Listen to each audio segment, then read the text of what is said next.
Ակցիզային հարգը կբարձրացվի, սա շքեղության հարգն է, հա, բենզինն է, то չգիտեմ, շոկոլադն է, ոսկին է, ադամանդն է, էսեն է, սովորաբար նման բաները իհարկե այս մասին լուրը կար մի ամիս առաջ արդեն եւ առաջանցիկ կերպով են այս գործի միջի մարդիկ, այս նշածս, հա, կոֆե եւ այլն։ Իրենք են գլխից են թանկացնում, որ բանը հետո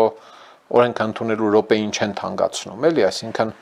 առաջանցիկ կերպով են էլի այս թանկացումներն անում, ես չեմ կարծում, թե սրա պատճառով եկուց պիտի բաները գները թռնեն եսի մոր։ Բենզինի մասին, քանի որ խոսք եղավ, այս մի քանի օրերին բնականաբար Ռուսաստանում բենզինի վիճակը տեսնելիս, այդ հերթերը, բանը, գրիմը խայտարակ վիճակում են, որպեսզի պատկերացնեք, թե խոսքը ինչ տեսակ աղետի մասին է, ասեմ, օրինակ, ես շատ ուշադիր նայել եմ այդ բոլոր հնարավոր վերլուծությունները, այս անձրևը ինչ է ուզում, բանը, Մոսկվայի շրջանը, այսպես ասած, բենզինի դիզվառելիքի հիմնական մատակարարները այդտեղ գործող 4 նավթավերամշակման գործարաններն են տարբեր հզորություններով, կապոտնյայի վառելը բանը տեսակ։ Ուրեմն դրանցից 3-ը խայտարակ, ուրեմն ռմբահարված, տրոնահարված, չգիտեմ ինչ չեն, մեկն էլ գործում է 25% հզորությամբ։ Մոսկվան էլ հսկայական ագլոմերացիա է, հա, 12 միլիոն իր ուրեմն շրջակա բաներով, սա Ռուսաստանի բնակչության մոտարապես 9-10%-ն է։ Ու որպեսի Մոսկվայում բունտ չլինի, դա հին ցարական ադաթ է, էլի, հա, Հայաստանն էլ ունի այդ ադաթից։ Երևանին տեր եղեք, հա, այնտեղ էլ բանն է, Պետերբուրգին, Մոսկվային տեր եղեք, հանգարց չխառնվի, ճանդամ այնտեղ կտիմանան, էլի։ Տայգա է այնտեղ, բան կա, հատապտուղ կա, արշ կա, եղնիկ կա, եղջերու կա, չգիտեմ ինչ կա, այսքան կա։ Ամբողջ Ռուսիայից բենզին ու բաներ որ ներկրում են։ Հասցնենք հանգարց, բայց էլի չի հասցվում, էլի։ Էլ գրիմի մասին չեմ էլ խոսում, հա։ Հիմա այս տեսանկյունից ահարգու մեկնաբանություններ եմ լսում, ես խնդրում եմ խոճապի չմատնվել, ես տնտեսագետ չեմ, ձեզ եմ փոխանցում մի քանի տարբեր տնտեսագետների մոտեցումներ։ Երկու իրար հակասող հիմնական տեսակետ կա, թե մի անհանգստացեք, Հայաստանում բենզին դիզվառելիք գալիս է դիվերսիֆիկացված բազմազան աղբյուրներից, Ռումինիա, Բուլղարիա, Ռուսաստան, Իրան եւ այլն, Եգիպտոս, Ադրբեջան, հա, եւ մեզ մոտ այդ ճգնաժամը չի հասնելու։ Մասնագետների կամ մասնագետ հայտարարվող մի ուրիշ խումբ ասում է, վա, ինչ եք խոսում, Այրուզի բաժինը գալիս է Ռուսաստանից, ԵԱՏՄ պայմանավորվածություններով եւ քվոտաներով եւ չի կարող չգալ ըստ պայմանավորվածության։ Ռուսաստանում տրակվի, պատրվի, պետք է մատակարարվի իբր թե։ Հա, բայց մարդ է, կարող է Ռուսաստանը չղայնանա եւ ասի մեր երկրում խնդրեմ ունեմ, հետո ինչ որ ես Հայաստանին, մյուս երկրներին խոստացել էի այսքան արտահանել, այսքան դիզվառելիք եւ բենզին, հիմա էլ չեմ կարող, ներող կլինեք, գնացեք ձեր գլխի ճարը տեսեք։ Հա, դուք չեք աղոթում մեզ համար, որ Ուկրաինային հաղթենք, ահա մենք էլ այս վիճակի մեջ ենք էլ ինգել։ Հա, եւ կարող է լինել ճգնաժամ, տեր եղեք, դիմացեք բան։ Ես խոսել եմ բենզին վաճառող տարբեր ընկերությունների հետ, դե բենզակալոնկա, հա, այսպես ասած, բենզալցակայանների ժողովրդի հետ եւ հաճախ ասում են մարդիկ, որ առայժմ որևէ նման ճգնաժամի նշան չենք տեսնում։ Միևնույն ժամանակ ասին մարդասիրական օգնություն բանից, Ղրղստանից Ռուսաստանի Դաշնությանը 50,000 տոննա բենզին, դե բենզինի գործագիծը 1.20 քանիս է, էլի, 50,000 մոտարապես 60,000 լիտր է, մեկ ցիստերնը 45 երկաթուղային, հա, 45-40 տոննա է, հա, հաշիվները դառեք, էլի, որպեսզի պատկերացնեք։ Հնդկաստանից բենզին գնել, Հնդկաստանը նախկին բենզակալոնկա պետությանը, բենզալցակայան երկիր,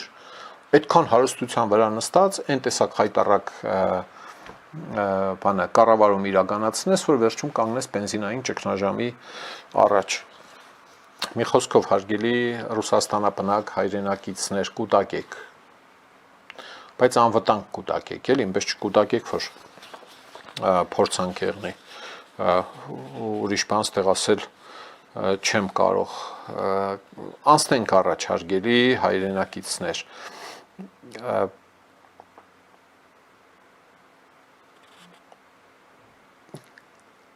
Գագիկ Խաչատրյանի որդին եւ եղբորորդին կկալանավորվեն 200 միլիոն դրամ կիրառված գրավը դարձել է պետական եկամուտ։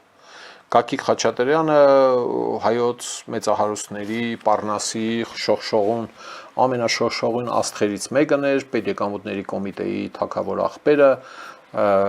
բանով Սայլագով դատարան էր գալիս գնում տեսած կլինեք էլի, հա։ Միացյալ Նահանգներում առանձնատուն, Միացյալ Նահանգների հետ Հայաստանի իշխանությունները համաձայնության հասան, որ այդ առանձնատունը կծախվի, դրա գումարը թե մեծ մասը կգա Հայաստան եւ այլն եւ այլն։ Բազմաթիվ մեղադրանքների տակ են եւ իհարկե որդին ու ուրեմն եղբորորդին խափանման միջոցը ընտրել էին գրավը, ստեղ 200 միլիոն դրամ կիրառված եւ հիվանդության պատճառով թե պատճառաբանությամբ գնացել էին բուժվելու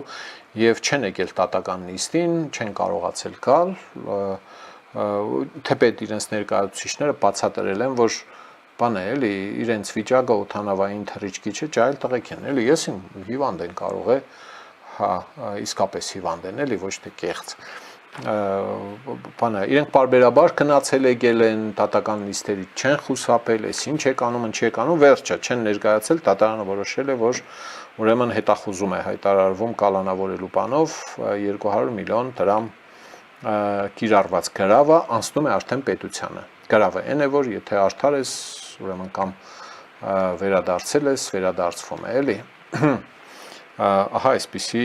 տեղեկություն նույնպես կան գլխավոր տեղեկությանը Ֆոն դեր Լայեն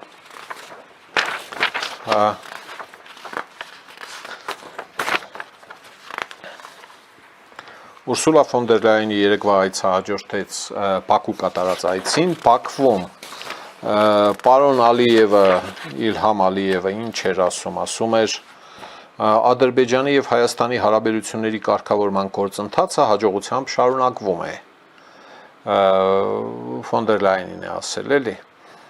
Միաժամանակ, ինչպես գիտեք, գաղտնի կամ չգիտեմ, էլի, ծածուկ քողարկված ֆինանսավորմամբ Ալիևը շարունակում է խթանել եւ ոգեկոչել այսպես կոչված արևմտյան Ադրբեջանի անասուն պրոպագանդիստական թեզը, թե բանը Ես խեղճ մարդիկ իրենց հայրենիքից վտարվել են, վերադառնալու իրավունք ունեն այս կոմենկոմ, հա, իհարկե յոլա չեն գնում այս երկու մոտեցումները եւ խաղաղություն եւ իմացար արևմտյան Ադրբեջան Հայաստանի հաշվին, էլի։ Հա, Ուրսուլա Ֆոն դեր Լայենի այցելության հետ կապված դրսում ընդդիմության ներկայացուցիչները, պիկետ, ցույց, պաստառներ, բանդարկյալների, որոնց իրենք կոչում են քաղբանդարկյալներ, քաղկալանավորներ, ավելի ճիշտ, Արեգնազ Մանուկյան, Մամիջանյան եւ այլն, հա, ձեր մեղավորությամբ Հայաստանի Հանրապետությունը վերածվել է քաղկալանավայրի բաց երկնքի տակ։ Ուրսուլա Ֆոն դեր Լայենն էլ ասել էր, որ Սիրելի Նիկոլ, հունիսի 7-ին հայ ժողովուրդը հստակ արտահայտեց իր նախապատվությունը, ընտրելով ժողովրդավարությունը, օրենքի գերիշխանությունը, բարեփոխումները եւ խաղաղությունը, նախընտրելով բաց ներառական ողջունող հասարակությունը եւ գործընկերությունը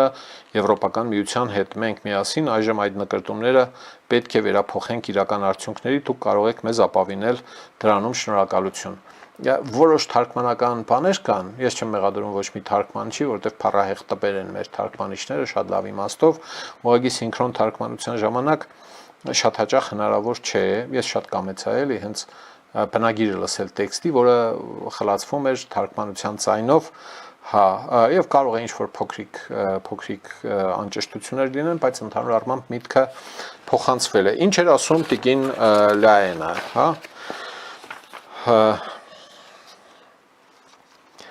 Մեր ֆինանսական գործընկերների հետ մենք պատրաստ ենք ստորագրել ընդհանուր մինչև 2 միլիարդ եվրո հատկացնելու փաթեթ ամբողջ հարավային Կովկասում ռազմավարական տրանսպորտային կապուղիների, էներգետիկ կապուղիների եւ թվային պրոյեկտների համար։ Սա նաեւ այն հարցինի պատասխան եղավ, թե երբ Նարեկը Կիրակոսյան հարցրեց, թե բա այդ ինչ է անունը, եթե Վալոդի Պուտինը գազը անջատի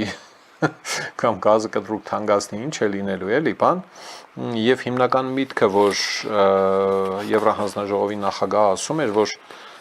հարկավոր է բազմաշերտ էներգա ապահովման անցնել տարբեր հնարավոր ռեսուրսներ, նաև վերարտադրվող էներգետիկա, արևային էներգիա, ես իմ այդ բաները օգտագործել եւ պատրաստ է առայժմ 200 միլիոնի մասին է խոսում, Բաքվում էլ էր խոսել դա, հա, ասում է, որ ինչու հայտարարեցի 200 միլիոն եվրո գլոբալ դարպասների փաթեթ ուղղված փոխկապակցության միջոցով խաղաղության հաստատմանը։ Եվրամիության մոտեցումը այս իմաստով հետևյալն է, եթե տարածաշրջանը ուզում է դառնալ անցուդարձի միջանցք լայն իմաստով, ինչը Եվրամիության սրտով է, հա, իրենք պատրաստ են խթանել, աջակցել, որպեսզի դա տեղի ունենա։ Ակնհայտ է, որ այս դեպքում Կրեմլի դերակատարությունն ու ազդեցությունը տարածաշրջանում նվազելու է,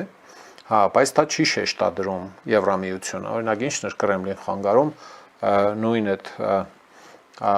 հաղորդակցության ճանապարհները նպաստել, որ բացվեն, տեղի ունենա, անցուդարձ տեղի ունենա եւ այլն եւ այլն։ Հիմա Եվրամիությունը ասում է փողը պատրաստ ենք տրամադրել, երևի անցնել դառնալու ժամանակ էլ խաղաղության մասին զարմանազան զրույցներ ու բանակցություններ է վարում, բնականաբար, հա, ասում է այդ գումարը մենք կարող ենք հասցնել նույնիսկ մինչև 2 միլիարդ եվրոյի, այսպիսի բան։ Հայաստանը դեռևս բախվում է նշանակալի տնտեսական ճնշման Ռուսաստանի կողմից, բացի վստահ եղեք, երբ մեր գործընկերների վրա ճնշումը կուտակվում է, Եվրոպական միությունը առաջ է գալիս, քայլ է անում, եւ ես այստեղ մի քանի բան ունեմ հայտարարելու։ Նախ եւ առաջ դուք շուտով կստանաք լրացուցիչ 18 միլիոն եվրոն ամրացնելու եւ բազմազանացնելու ձեր առևտուրը։ Լրացուցիչ է ասում, որովհետեւ մինչեւ 34 միլիոններ, հա, մի քանի օր առաջ հաղորդեցինք, դա ասում է այս 18 միլիոն եվրոն վերջնական մասն է այն 52 միլիոն օժանդակության փաթեթի, որ մենք քննարկեցինք մեր հեռախոսազանգում հունիսի սկզբին, այսինքն այն օրը, երբ Վալոդիկը հայտարարեց պատժամիջոցների մեկնարկի մասին, այդ օրը տեղի ունեցավ հեռախոսազրույց, հիշում եք, Փաշինյան, ֆոն դեր Լայն եւ ընդդեղից ասել էին 50 միլիոնը տալիս ենք, ելի են լինելու օժանդակություններ եւ ինքնավար առևտրային մեխանիզմ Եվս մի քայլ ենք անում, մենք առաջարկ ենք ներկայացնում այսպես կոչված ինքնավար առևտրային մեխանիզմի միջոցների, սա նշանակում է, որ այդ ուրեմն միջոցները կազատականացնեն Հայաստանի արտահանումների մոտավորապես 80%-ը դեպի Եվրոպական միություն, սա նշանակում է, որ ձեր առևտրի 80%-ը մեզ հետ է, այժմ սակագների ենթակա չի լինի, սրանով մենք կարող ենք վերաուղղել այն արտադրանքները, որոնք այժմ մեծապես ուղղվում են ռուսական շուկայի վրա եւ դրանք ուղարկել Եվրոպական միության միասնական շուկա 450 միլիոն բնակիչ հզորությամբ, հա, այսինքն մի քանի անգամ ասել եմ, կրկնեմ, Հայաստանի այդ արտադրանքը մի կաթիլ է այդ 450 միլիոնանոց շուկայի մեջ, ԵԱՏՄ շուկան մոտավորապես դրա 1/3-ն է, որպեսզի պատկերացնեք, հա, 2.5 անգամ Եվրամիության շուկան ավելի մեծ է, քան նա։ Սկեպտիկների, կասկածամիտների, դավադրապաշտների հարցերը ամբողջ օրվա ընթացքում երեկ ու այսօր ես հետևել եմ Facebook-ում, բան չի էինք օգնում Հայաստանի Հանրապետության, բա իր քյարը որն է, բաստեղ մի բան կա, բա կեդինը մտնեն ինչի թողեցին, որ ուրեմն Արցախը ադրբեջանցիները դատարկեն եւ այլն, այդ հարցերը տվողների մեծ մասը չի հարցնում, թե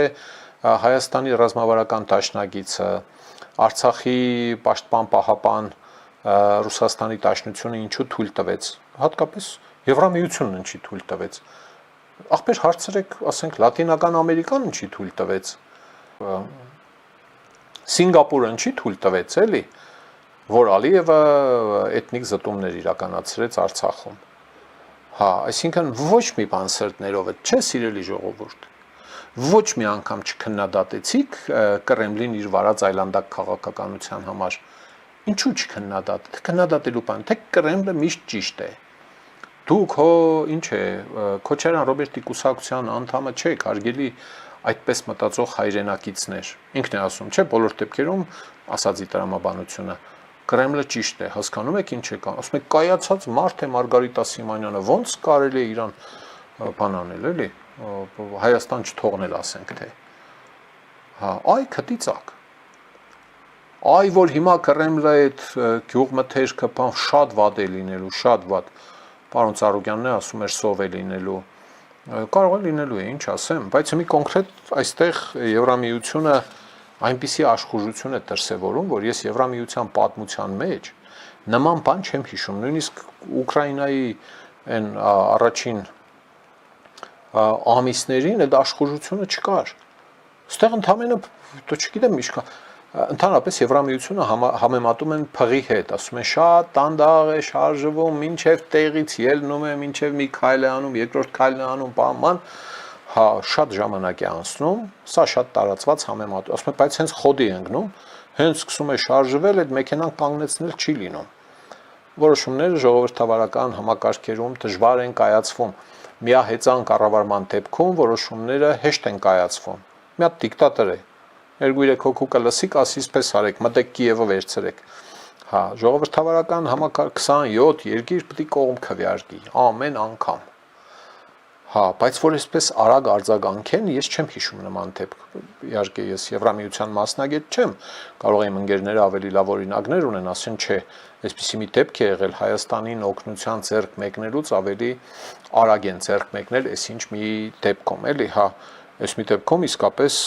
հատկանշական է նման բան